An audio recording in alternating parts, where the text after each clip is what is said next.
नमस्कार, मी वैद्य प्रीती मंगेश देशमुख, MD आयुर्वेद पुणे.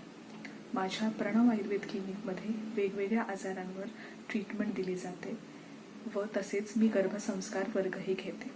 त्याच्यामध्ये प्रत्येक महिन्याला साधारणतः 4 काउन्सिलिंग सेशन्स घेतले जातात. त्यामध्ये मी वेगवेगळ्या पुस्तकांची माहिती देत असते, जे प्रत्येक महिन्याला, प्रत्येक त्रैमासिकमध्ये व संपूर्ण गर्भावस्थेत वाचायची असतात. पण बऱ्याच वेळा गर्भिणी अवस्था असल्यामुळे बऱ्याच वेळपर्यंत बसून राहणं किंवा वेळेअभावी तिला स्वतःला व तिच्या पार्टनरला देखील ते वाचून दाखवणं शक्य होत नाही. अशा वेळी जर ते पुस्तक ऑडिओ फॉर्ममध्ये किंवा व्हिडिओ फॉर्ममध्ये किंवा कॉम्बिनेशन फॉर्ममध्ये अवेलेबल असेल तर नक्कीच सोयीस्कर ठरते. याच अनुषंगाने मी घरोघरी ज्ञानेश्वर जन्मती हे बालसंगोपनावर मौलिक मार्गदर्शन करणारं असं हे जे पुस्तक डॉक्टर हवी सरदेसाई त्याचे लेखक आहेत, त्या पुस्तकाचे मी व्हिडिओ फॉर्ममध्ये कन्वर्ट करत आहे. आता आपण मागच्या व्हिडिओ क्लिपिंग्समध्ये लेखकाविषयीची माहिती, त्याच्यानंतर पहिला अध्याय तुमच्याही घरात ज्ञानेश्वर जन्मू शकेल, आणि आता आपण दुसरा अध्याय आज बघणार आहोत. ते आहे आई मुलाचे नाते. तर मग बघूया. व्याख्यानाचा विषय होता बालसंगोपन.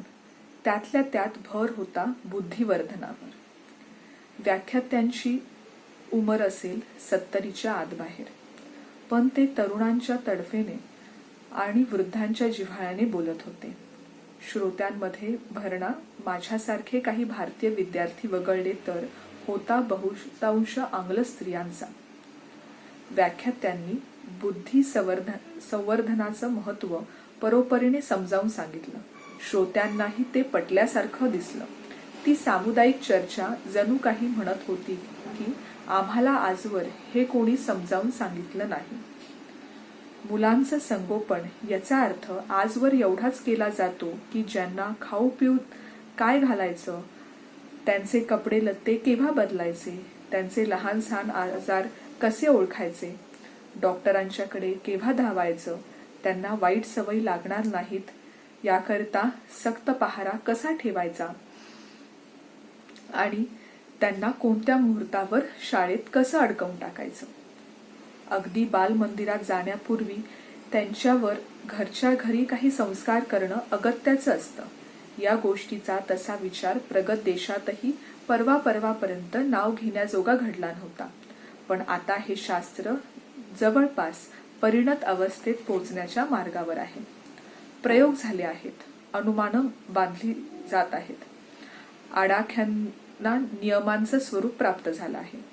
थोडक्यात म्हणजे बालसंगोपनाचा तो सगळा विषय एक नव्या उच्च तेवढ्याच व्यावहारिक पातळीवर घुसळून निघतो आहे. परदेशात तरी स्त्रियांचं लक्ष या विषयानं कधी नव्हे असं वेधून घेतलं आहे. पुरुष वर्गानं स्त्री जातीवर पिढ्यानपिढ्या अन्याय केला. स्त्री जात सतत आपल्या हवी तशी घडवून घेतली, तिची दिशाभूल केली. या पारंपरिक आरोपांपलीकडे जाऊन पाश्चिमात्य स्त्री आता स्वतःलाच प्रश्न विचारू लागली आहे. हे निष्फळ दोषारोप पुष्कळ झाले. नुसती बोटं मोडीत बसण्यात मतलब काय?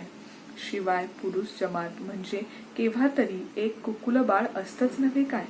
त्या बालकाच्या मातेला त्याची जडणघडण तिला हवी तशी मनपसंत करताच येणार नाही की काय? ती संधी प्रथम गमावून बसायचं आणि मागाहून हळहळायचं, त्यानं काय साधणार आहे? हाच काहीसा सुप्त तेवढाच प्रक्षोभक विचार या स्त्री श्रोतृ वृंदांच्या अंतर्मनात असावा. कारण मला आठवतं त्या बहुतेकांची चर्या काहीशी प्रफुल्लित झालेली दिसत होती.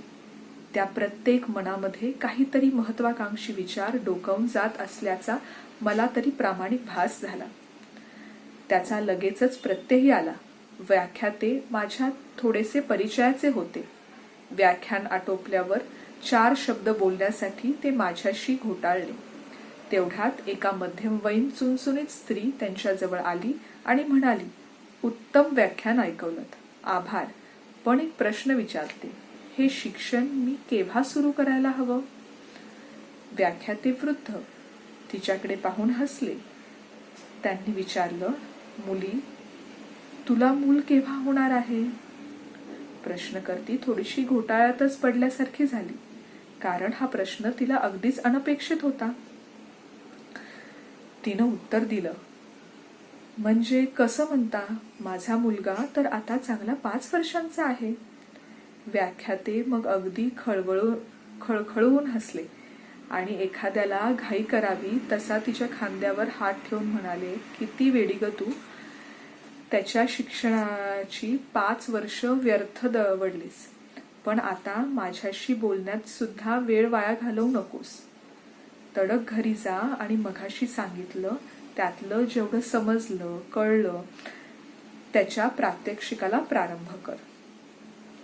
बाल शिक्षणाचा प्रारंभ खरोखरीच गर्भधारणेपासून किंवा खरं तर त्याच्याही आधीपासून होणं अगत्याचं असतं.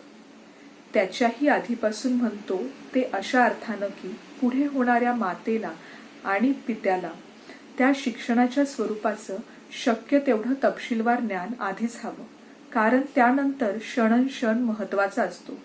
एकदा गेला गमावला की परत येणारा नसतो.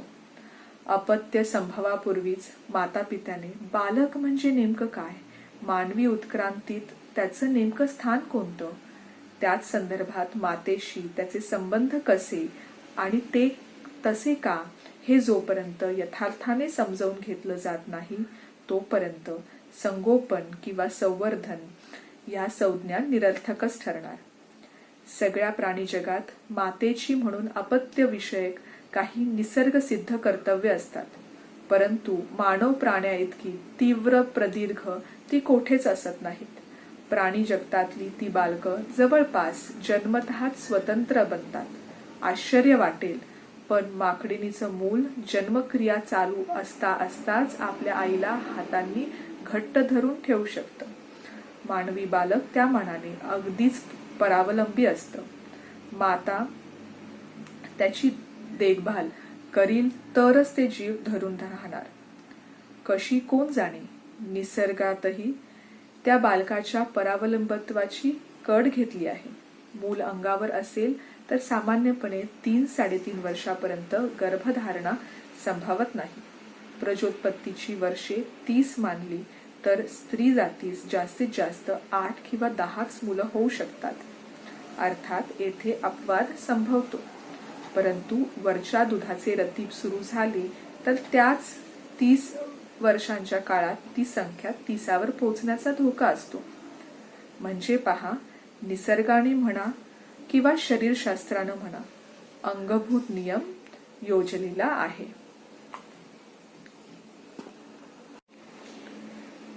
अपत्य संगोपन कोणी करावं, त्यामध्ये माते इतकाच पित्याचा वाटा का असू नये, असे वादंग काही प्रसंगी कानावर येतात. मग कोण म्हणतो पित्यानं केवळ आयतोबासारखं गप्प बसावं आणि स्त्रीनंच मातेनंच मुलाच्या खस्ता खाव्यात. बालसंवर्धन हे त्या उभयतांचं क्रमप्राप्त कर्तव्य आहे. पण एकदा श्रमविभागणी मानवायची म्हटल्यावर कामाची वाटणी अपरिहार्य असते आणि जर सगळेच जीवनार्थ असेल तर काहीच त्याज्य असत नाही. बालसंवर्धनाची कामगिरी कमी प्रतीची म्हणून ती स्त्रीकडे असं मानण्याला कोणता शास्त्राधार आहे? अपत्य संभव स्त्रीच्या ठायी घडतो, यालाच कोणी हीनत्व चिकटवू लागेल आणि त्याच निमित्ताने निसर्गाला दूषण देऊ लागेल तर अनवस्था निर्माण होईल. मानव वंशशास्त्रज्ञांनी अपत्य आणि माता यांच्या संबंधाचं अतिसूक्ष्म तेवढंच शास्त्रशुद्ध अवलोकन केलेलं आहे. आई मुलाला घेते, खेळवते, कुरवाळते, साफसफाई करते. या तिच्या प्रत्येक कृतीमागं निसर्गाची म्हणून काही योजना आहे. यातली कोणतीच क्रिया केवळ आपततः घडत नाही, ती घडते तशीच घडावी अशीच निसर्गाची प्रेरणा असते. साधी गोष्ट आहे, स्त्री आपल्या अपत्याला कशी घेते ते पहा. अपत्याचं मस्तक बहुतेक प्रसंगी डाव्या अंगाला म्हणजे मातेचं हृदय असतं तेथे स्थिरावलेलं असतं. कोणी म्हणतील की कामाचा उजवा हात मोकळा राहावा म्हणून ते सहजगत्या घडत असेल, पण तसं नाही. डावखोऱ्या माताही मुलं नेमकं तसंच घेतात हे आकडेवारीनं सिद्ध झालं आहे. या संबंधातला सहज पटावा असा कयास आहे की डाव्या वक्षस्थळानजीक स्थिरावलेला बालकाचा कान मातेच्या हृदयाचे ओळखीचे ठोके ऐकतो. ते स्पंदन त्याला जन्मपूर्व कालापासून परिचित असतात म्हणून सुखद वाटतं. ते ओळखीचा ध्वनी त्याला समाधान देतो, शांत करतं. बाहेरचं सगळं जग त्याला अपरिचित असतं. स्मृतीत असतात त्या फक्त 9 महिन्यांच्या उदरवास्तव्याच्या. शास्त्रज्ञांनीही प्रथम हे सारं काव्यसदृश वाटलं म्हणून त्यांनी प्रयोग करून पाहिले.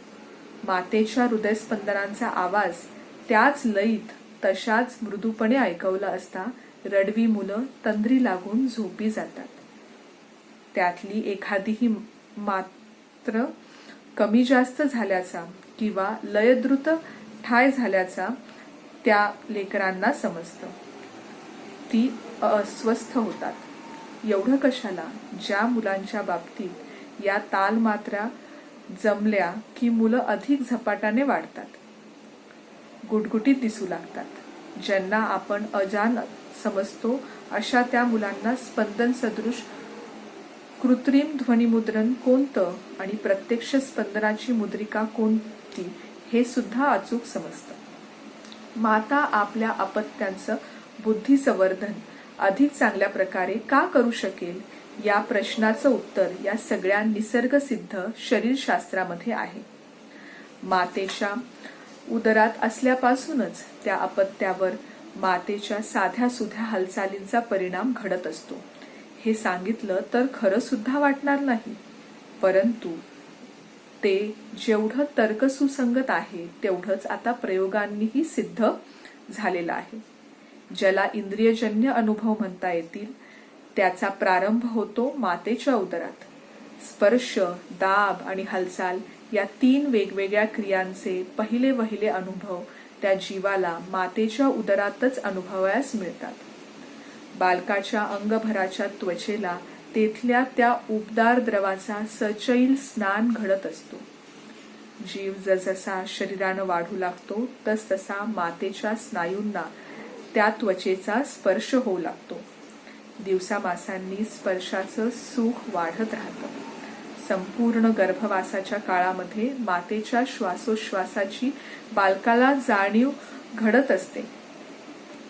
त्याचप्रमाणे मातेच्या प्रत्येक लहान मोठ्या हालचालींबरोबर बालकाला सूक्ष्म हेलकावे मिळत असतात आणि यातली कोणती गोष्ट निरर्थक असत नाही, कारण पुढच्या जीवनात या प्रत्येक गोष्टीचे अगदी दृश्य परिणाम घडताना दिसतात. शेवटच्या 3 महिन्यांमध्ये तर मुलाची कर्णेंद्रियही कार्यक्षम झालेली असतात.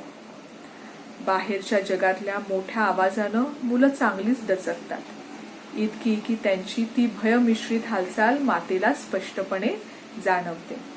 मातेच्या उदरद्रवामधलं ते तरंगणं, तेथल्या स्नायुस्पर्शांचं सुख अनुभवणं, मातेच्या काळजातला लयबद्ध आवाज ऐकणं, त्या द्रवांमध्येच मातेच्या प्रत्येक हालचाली समवेत हेलकावा खाणं हे जीवनातले पहिले प्रदीर्घ अनुभव. याविना अन्य अनुभव तिथे असत नाहीत आणि याचाच परिणाम म्हणून हे अनुभव बालकाच्या मनावर शाश्वत स्वरूपाचा परिणाम घडवतात. सुरक्षितता, सुखोपभोग आणि शांत निरामयता यांची या अनुभवाशी कायमची सांगड बसते. 9 महिन्यांचा प्रदीर्घ काळामध्ये ही सगळी सुख त्या बालकाला सोबत करीत असतात, लाडावून ठेवत असतात. मग समय येतो जन्म सोहळ्याचा. खरोखर जन्म घेण्या इतकं दुःखद दाहक काहीही नसे.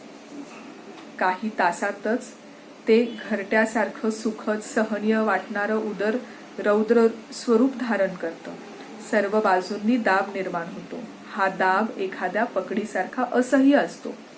जन्मक्रियेनंतर तो संपतो, पण तो संपता क्षणीच उदरामध्ये उपभोगलेल्या त्या सुखाचं स्मरण होऊ लागतं. तत्सम सुखांसाठी ते मूल हपापलेलं असतं. त्याला ती सुख मिळूही लागतात. मातेच्या हाताचा आणि शरीराचा स्पर्श होऊ लागतो. माता हलक्या हाताने बालकाला थोपटू लागते आणि शक्य तेव्हा हातावर झेलून किंवा अन्यथा स्वतःच्या शरीराला हेलकावे देऊन बालकाला झोके देतं. मूल केवळ शुद्धेसाठी आक्रांदित नाहीत. 9 महिन्यांच्या उदरावस्थेत अनुभवलेली उबदार सुख त्यांना पुन्हा पुन्हा हवीशी वाटतात, म्हणून त्यांचं आक्रांदन असतं. मातेच्या ध्यानात येत असेल किंवा नसेल, पण मूल जवळ घेऊन त्याच पूर्वसुखाचा अनुभव मुलांना ती देत असते. गर्भावस्थेमध्ये अंगवळणी पडलेली किंवा पसंतीस उतरलेले हे सुखप्रकार पुढे हयातभर आपली सोबत करताना दिसतात. उदाहरण, अतिरागापायी माणूस गदागदा हलतो, अति सुखांनाही तो डोलतो. सवयीच्याच परंतु काहीशा कठीण समयी माणसाच्या चित्तातला हा डोल त्याच्या शरीरात आपोआप निर्माण होतो. एका ख्यातनाम वक्त्यानं आपण होऊन तशी नोंद करून ठेवली आहे.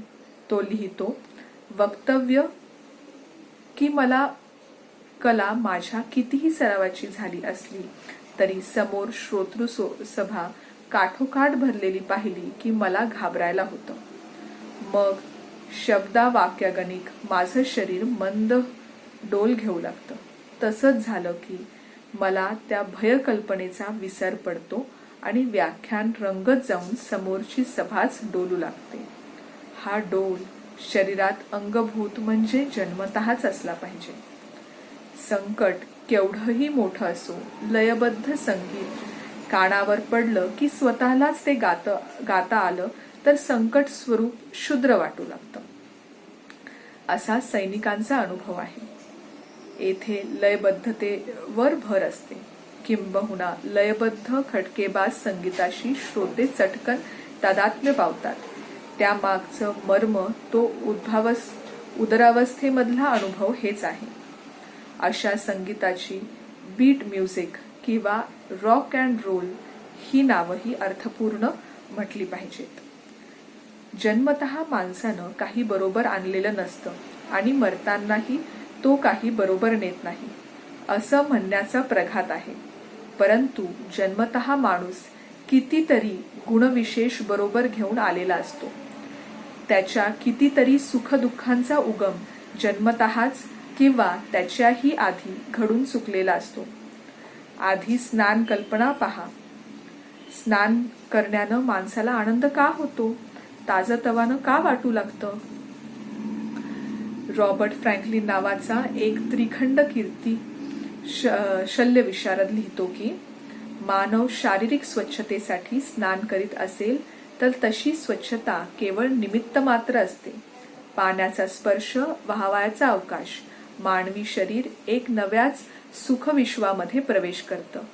पाण्यात शरीर हलकं फुलकं वाटतं, पण तो आनंद तेवढा पुरताच मर्यादित नसतो. मानवाचा जन्म पाण्यात घडतो, त्या आनंदाचं मूळ कारण असतं. शरीर तो अनुभव विसरलेलं नसतं. पाण्याच्या स्पर्शानं शरीराचा रोमनरोम हर्ष निर्भर होऊन जातो. काही आनंद केवळ अतिपरिचयापायी आपल्या विशद करून सांगता येत नसतील, पण त्यांचा अनुभव येतच राहतो, यात वाद नाही. स्नान करताना अनेकांच्या मुखातून स्वरलहरी उमटतात. याचं कारण तेवढ्या क्षणापुरतं माणसाचा तो पुनर्जन्म असतो. न मातुः परदैवतम हा सांस्कृतिक संकेतही काही अनाठही प्रचारात आलेला नाही. माता आणि मूल ही जोडी वंशशास्त्रानं म्हणा किंवा निसर्गानं म्हणा अशी काही योजली आहे की एका वाचून दुसऱ्याचं यथार्थ अस्तित्वच संभवत नाही. मुलाचं हसणं, रडणं, हुंकार देणं, हातपाय हलवणं, दृष्टी स्थिर करणं हे सगळं माता सापेक्ष असतं. मूल आई करताच रडत असतं आणि आई करताच हसतं. मुलाच्या हसण्या रडण्याला आई जो प्रतिसाद देईल त्यावरच मुलाच्या भावी आयुष्याची उभारणी होणार आहे. एवढंसं मूल ते, त्याचं रडणं ते काय, हसणं ते काय, त्याला कसला आला आहे अर्थ. मुलांच्या या कृतींना अर्थ लावणं म्हणजे आकाशातल्या ढगांमध्ये नाना प्रकारच्या आकृती दिसतात, त्या अर्थपूर्ण असतात असं म्हणण्यासारखं आहे. या भावनेनं हा विषय खरोखरीच हसण्यावारी नेण्याजोग्या नाही. मातेकडून मुलाची अतिशय जाणीवपूर्वक वाढ झाली पाहिजे. हा मुद्दा स्त्री जातीच्या आणि त्याच अनुषंगानं पुरुष वर्गाच्याही मनावर बिंबवण्याकरिता करावा तेवढाच विषय विस्तार थोडाच आहे. बालकाचं शरीरशास्त्र समजावून घेणं जेवढं अगत्याचं, तेवढंच त्या बालकाचं मानसशास्त्र समजावून घेणं अगत्याचं आहे. किंबहुना ते मानसशास्त्र समजलं नाही, त्यातले बारकावे पालकांच्या ध्यानात आले नाही, तर घरादारातली मुलं बुद्धिमान बनवणं हा कार्यभाग कदापिही सिद्धीस जाणार नाही. आणि जग तर उत्तरोत्तर बुद्धिवाद्यांचं बनणार आहे. जीवनाचं प्रत्येक क्षेत्र नव्या अर्थाने विस्तार पावताना दिसतं.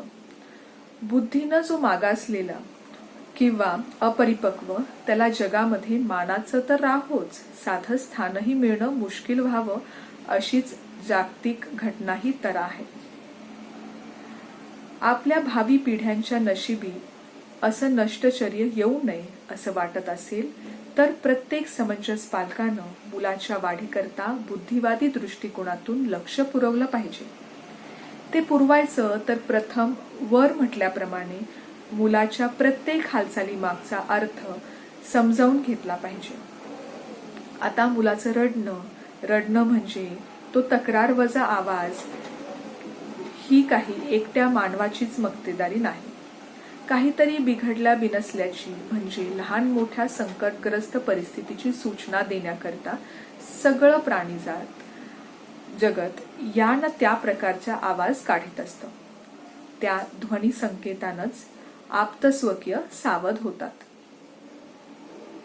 संकटापासून दूर तरी जातात किंवा संकटाशी सामना द्यावयाच्या तयारीस तरी लागतात. प्राण्यांप्रमाणे पक्षीही असेच आवाज काढून आपल्या वेदना स्वकीयांपर्यंत पोहोचवताना दिसतात. मूल अनेक कारणास्तव रडतं. त्या रडण्याचं कारण शारीरिक वेदना असू शकतं, भूक लागलेली असते, एकटं वाटायला लागलेलं असतं, अपेक्षित शारीरिक आधार खंडित झालेला असतो. उदाहरणार्थ, आईनं मांडीवरून खाली ठेवणं काही विशेष साधायचं असतं आणि तो प्रयत्न प्रत्येक वेळी फसत असतो. म्हणजे काही ना काही वेदना तरी असते किंवा असुरक्षिततेची भावना तरी असते. रडण्याचा आवाज काढला की बहुतेक प्रसंगी पालकाचं लक्ष वेधलं जातं. निदान जायला हवं आणि रडण्याच्या कारणाचा शोध करण्यात येऊन ते कारण दूर करण्यात यावं. लगेच रडणं थांबतं. रडणं हा एक अखेर ध्वनिमुक्त संकेत आहे. रडताना मुलाच्या तोंडाशी विशिष्ट हालचाल होते, श्वसन जोरानं घडतं, तोंड लाल होतं, क्वचित प्रसंगी डोळ्यातून अश्रू ओघळतात. रडणं हा एक जसा भावसूचक संकेत आहे, तसाच हसणंही एक भावदर्शक संकेत आहे. एवढंच नव्हे तर हसण्याचा उगम रडण्याच्या क्रियेत आहे. लहान मुलं हसतं म्हणजे खंडित त्रुटीत स्वरूपात रडतं. मनाला हा विचार जरा चमत्कारिक वाटतो, पण खरा आहे. शास्त्रीय दृष्ट्या रडण्यातूनच हसण्याची उत्पत्ती घडलेली आहे. कशी ती यथावकाश सांगतो. मुलाचं रडणं जन्मतःच असतं, परंतु हास्याची हजेरी त्या मानानं पुष्कळच उशिरा म्हणजे चांगली 3ऱ्या किंवा 4थ्या महिन्यात लागते. पालकाची ओळख पटेपर्यंत मूल हसत नाही. मुलाला आईची ओळख पटते याचाच अर्थ असा की इतरही जाणीव त्याच्या ठायी निर्माण होते. मूल आपल्या आईविषयी निशंक असतं, तर इतरांविषयी त्याला अनेक प्रकारचं भय वाटत असतं. 2 महिन्यापर्यंत त्याला कोणताही सर्वसामान्यपणे परिचित असा चेहरा चालतो, परंतु आईची ओळख पटल्यानंतर मात्र या इतर चेहऱ्यांचं मुलाला भय वाटू लागतं. आता हे भय त्याला कोण घालणार, पण ते उपजतच असतं. पुढे जाता अनुभवानं हे भय कमी कमी होत जातं. पण त्याच श्रेणीनं आईवरचा विश्वास वाढत जातो. विश्वास वाढत जातो हे विधान ध्यानात घ्यावयास हवं. तो वाढत जातो याचा अर्थ तेथेही उलटसुलट आंदोलन असतातच. द्विधा मनोवृत्ती असते. एकदा वाटतं की ही आपली आई आहे, ती आपल्याला हितकरच कृत्य करेल, दुखावणार नाही. पण पुन्हा वाटतं न जाणू दुखावले तर. आईची ओळख पटवण्याची क्रिया या द्विधा मनोवृत्तीतून वाढ काढते आणि मुलाच्या मनाला पुन्हा पुन्हा पटवते की मी तुझी आई आहे. काही अहितकर वाटण्याचा संभव असला तरी ज्या अर्थी मी करत आहे त्या अर्थी ते अहितकर असणार नाही. आणि अशी खात्री पडताच मुलाच्या चर्येवर उमटणारी रडण्याची क्रिया मावळते. ते रडावायचे थांबते. याचाच अर्थ ते हसते. मानवाच्या उत्क्रांती कार्यात या क्षणाचे महत्व अनन्यसाधारण म्हटले पाहिजे. कारण मानवाशिवाय हास्य हा संकेत किंवा भावनिदर्शक ही खूण इतर कोणत्याच प्राण्यांच्या ठायी दिसत नाही. हे हास्यच आईला सांगते की मला धोका नाही, हे मी ओळखलं आहे. आता आई मुलाशी कशीही वागली तरी मूल निर्धास्त असतं. आपल्याला धोका वाटला पण प्रत्यक्षात तो जाणवला नाही या विचाराची खूण म्हणून ते वारंवार हसू लागतं. हास्याचा शोध किंवा हास्याची जन्मकथा शरीर, मन, शास्त्रदृष्ट्या ही अशी आहे. आईमुळेच ती संभवली. मानसशास्त्र आईचा उचित गौरव करण्याकरिता म्हणतं की पित्याला प्रथम ओळखणारं मूल कदाचित चलाख असू शकेल. आईला ओळखणारं मूल हसरं असतं. आता यापरती आईची महती अधिक ती काय वर्णवायची. ती अशा गुणांनी युक्त असते म्हणून मुलाच्या दृष्टीनं मुलाचं भवितव्य ठरवू शकते, उज्ज्वल करू शकते. काही प्रसंगी असा अनुभव येतो की मूल अतिशय रडवं असतं. कशानंही त्याचं समाधान होत नाही. अशा वेळी कोणा जाणकारानं अशा मुलाच्या आईची मुलाशी वागणूक तपासून बघितली तर हमखास असं ध्यानात येतं की कारण काही का असेना ते वागणं जुजबी आहे, धांदटपणाचं आहे, अनिश्चित स्वरूपाचं आहे. त्या आईला स्वतःचं आईपणच सापडलेलं नाही. याच्या उलट जी मुलं रडवी नसतात, संथ शांत असतात, त्यांच्या आयांना त्यांचं आईपण गवसलेलं असतं. आपल्या मुलांची देखभाल त्याच्या मनात संदेह निर्माण होणार नाही अशा निशंक शांत मनानं करीत असतं. येथे चमत्काराचा भाग हा की त्या अल्पवयातही मुलाला केवळ स्पर्शज्ञानानं कितीतरी गोष्टी कळत असतात. दुखावणारं काय आणि सुखावणारं काय हे समजत असतं.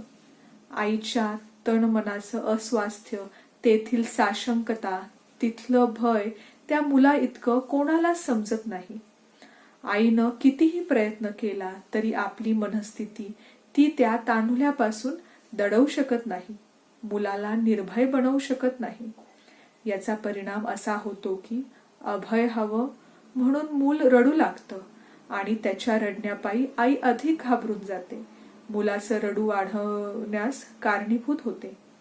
यावर उपाय एवढाच की आईनं समजून घेणं, आपल्या तण मनातली साशंक वृत्ती दूर करणं. प्रत्येक वेळी स्वभाव धर्मानुसार हे जमतच असं नाही. अशा वेळी कालांतराने ते मूलच निसर्गतः शहाणपण शिकतं. आपली आई ही अशीच आहे अशा खातर जमेपोटी तेच तडजोड करावयास शिकतं, शांत होतं. दरम्यान अति रडण्यापायी त्याच्या ठिकाणी जे शारीरिक बिघाड झालेले असतात, जी झीज घडलेली असते ती भरून येणं मात्र मुश्किल असतं. निसर्गानं मानवी बालकाला हास्य दिलं ते उगाच नाही. माकडणीचं पिल्लू आईनं घ्यावं, संरक्षण द्यावं म्हणून रडतं. आईजवळ येताच स्वतः तिचा आधार घेऊ शकतं. त्या निमित्ताने आपल्या आनंदाची, निर्भेदपणाची स्पर्शयुक्त पोच देऊ शकतं. मानवी अपत्य त्या मानाने शारीरिक हालचालींच्या बाबतीत खूपच पंगू असतात. आईनं घेतल्याचा आनंद मूल कसं दर्शवणार? ती पुन्हा पुन्हा घ्यावं यासाठीही त्या सुखाची पोचपावती कशी देणार? ती देता यावी आणि मानवी अपत्याला अखंड संरक्षण सुख मिळत राहावं म्हणून हास्य आणि हास्याचीच पुढची आवृत्ती स्मित निसर्गतःच निर्माण झालेली आहेत. सामान्यपणे 7व्या महिन्याच्या आसपास मूल आपल्या आईच्या पूर्णपणे ओळखीचं होतं आणि त्यालाही आईची पूर्ण ओळख पडते. आता त्याच्या मनामध्ये तिच्या वागण्याविषयी कसलाही नैसर्गिक संशय उरत नाही. हे सगळं स्पर्शज्ञान आणि चेहऱ्यावरचे भाव सूक्ष्मपणे न्याहाळण्याने घडतं. भाषेचा उपयोग फार पुढच्या काळात घडतो. मूल मोठं होत जातं म्हणजे एक प्रकारे मानवी उत्क्रांतवादाची एक पुनरावृत्तीच घडत असते. जेव्हा भाषा नव्हती तेव्हा मानवाचा सर्व व्यवहार, सर्व स्पर्शज्ञान आणि सूक्ष्म भाव अवलोकन या आधारानेच चालत असणार हे उघड आहे.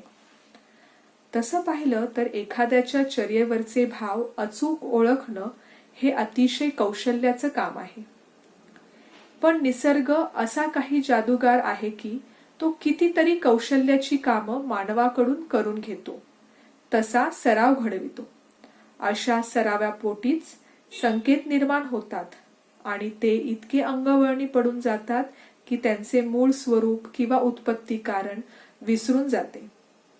इतके की अमक्या तमक्या संकेताचे मूळ हे असं म्हटलं तरी ते काही केल्या पटत नाही. हास्य किंवा स्मित ही धोका संपल्याची जाणीव असल्याची निशाणी आहे. याचा प्रत्यय जीवनात हरघडी येतो. एखाद्या परिचिताने अपरिचिताशी परिचय करून दिला की सहजगत्या चर्येवर स्मित झळकतं. म्हणजे हसू, स्मित ही मानवी इतिहासामधली पिढ्यानपिढ्या चालत प्रगत होत असलेली सांकेतिक भाषा आहे. जो अपरिचित त्याच्याविषयी मनात प्रथमदर्शनी संदेह, नंतर अल्प प्रमाणात विश्वास आणि या सगळ्या विचार प्रवासाची खूण म्हणून चेहऱ्यावर हास्य. बालसंवर्धनामधला सर्वात मोठा भाग आपोआप घडत असतो तो म्हणजे बालशिक्षणाचा. त्याकरिता प्रत्यक्ष फारसं काहीही करावं लागत नाही. खरं म्हणजे पालक ते करत नाहीत, कारण त्यांनी ते करायचं म्हणजे त्यासाठी फार पूर्वीपासूनची पूर्वतयारी हवी. ती असत नाही. मूल हजारो गोष्टी केवळ अनुकरण प्रियतेपोटी शिकतं. जे दिसेल त्याची नक्कल वठवावी हा त्याचा जन्मजात स्वभाव असतो. तीच त्याची प्रेरणा असते. मानवाच्या मानानं ती अशी अनुकरण प्रेरणा इतर प्राण्यांच्या ठिकाणी अगदीच अल्प असते. अनुकरण करावं हे काही निमित्तानं त्यांच्या जीवनामध्येही अपरिहार्य असलं तरी त्याकरिता त्यांना उदंड परिश्रम करावे लागतात. इतके की पाहणाऱ्यालाही त्यांची कीव येते. माणूस मात्र अति झपाट्याने अनुकरण करतो. अर्थात या सगळ्या शक्ती खास बालवयामध्येच अस्तित्वात येतात. म्हणूनच त्या वयामध्ये त्यांची जोपासना करून अनुकरण योग्य असा आदर्श वर्तन त्यांच्या पुढे ठेवायचं असतं. मोठेपणी मानव ज्या अनेक गोष्टी करतो त्याला तो काही तात्विक सैद्धांतिक बैठक देव पाहतो. हा सगळा नीतियुक्त शिकवण्याचा प्रभाव आहे अशी प्रौढी मिरवू पाहतो. सिद्धांत आणि वागणूक यामध्ये अनोन्य संबंध असतो, पण वर्तन आधी असते.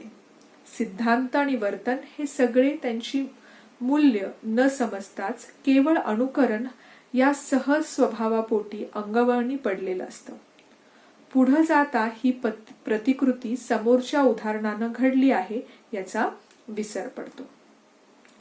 तसं जर नसतं म्हणजे अनुकरण प्रियतेचा स्वभाव नसता तर वय वाढल्यानंतरच्या काळात माणसानं कितीतरी नवे विचार आणि आचार स्वीकारले असते. पण तसं घडत नाही. स्वभाव सहसा बदलत नाही. बालवयात जे पाहिलं, दिसलं, घडलं गेलं तेच पुन्हा पुन्हा उफाळून वर येतं. रूढीप्रियता, अंधश्रद्धा असल्या विशेषणांनी त्या वर्तनाची कितीही चेष्टा झाली तरी पडले ते वळण काही केल्या सुटत नाही. मातेच्या सहवासामध्ये मूल म्हणजे एक आरसा असतो. मातेच्या म्हटलं ते एवढ्या करता की तीच व्यक्ती त्या काळात बालकाला सर्वांहून अधिक प्रिय असते. तिचे बरोबर इतरांचे चूक अशीच काहीशी त्या बालमनाची धारणा असते. मूल अनुकरण प्रिय असतात. त्या लहानशा वचनाला हा एवढा अवाढव्य अर्थ आहे हे आपल्याला ध्यानात येत नाही. न बोलता मूल खूप काही समजतात. चेहऱ्यावरून विचार जाणण्याचं शास्त्र प्रत्यक्षात फारसं प्रगत झालेलं पाहण्यात येत नाही. पण ते शास्त्र अस्तित्वात असल्याचा जबरदस्त पुरावा म्हणजे प्रत्येक मानवी मूल. निदान माता तरी कोणताच विचार अपत्यापासून दडवून ठेवू शकत नाही. अनुकरण प्रियता एवढी जबर असेल तर मग समाज आणि संस्कृती बदलतात कशा? तेच जुने साचे का राहत नाहीत? असा प्रश्न यावर सुचणं स्वाभाविक आहे. मानवाच्या ठिकाणी असणारा चौकसपणा आणि साहसयुक्त संशोधन या गुणांचं काय? अशी पृच्छाही अनाठायी आहे. पण तो एक स्वतंत्र तेवढाच प्रचंड विषय आहे. आतापुरतं त्या प्रश्नांना उत्तर एवढंच की ते सगळे युगायुगातून केव्हा तरी घडणारे बदल आहेत. मूळ प्रभाव गतानुगतित्वाचा म्हणजे अनुकरणाचा. तसा तो आहे म्हणूनच मातेवरची, पित्यावरची, सभोवतीच्या वडीलधाऱ्यांवरची जबाबदारी वाढते. त्यांनी मनात आणलं, दक्षतापूर्वक प्रयत्न केले तर एक नवी पिढीच्या पिढी आणि नंतरची प्रत्येक पिढी बुद्धिमान बनवून सोडणं मुळी सुद्धा अवघड नाही. अर्थात हा सगळा प्रास्ताविक तेवढाच स्थूलमानानं विचार झाला. यावरून मूल बुद्धिमान बनवता येतं एवढी अंधुक का होईना आशा पालकांच्या मनामध्ये निर्माण व्हावयास हरकत नाही. कारण ते अनुकरण प्रिय, संस्कारक्षम असतात. अनुकरण प्रियता आणि संस्कारक्षमता हे शब्द अतिशय अर्थसूचक आहेत. हे सहज ध्यानात यावं. या दोन गुणांनी युक्त अशी ओली माती हाताशी असताना, ती आकार घ्याव्यास आतुर असताना जर मूर्ती हवी तशी घडली नाही तर तो दोष मातीचा निश्चितच म्हणता येणार नाही. प्रयत्न घडले तर यश ठेवलेलं आहे.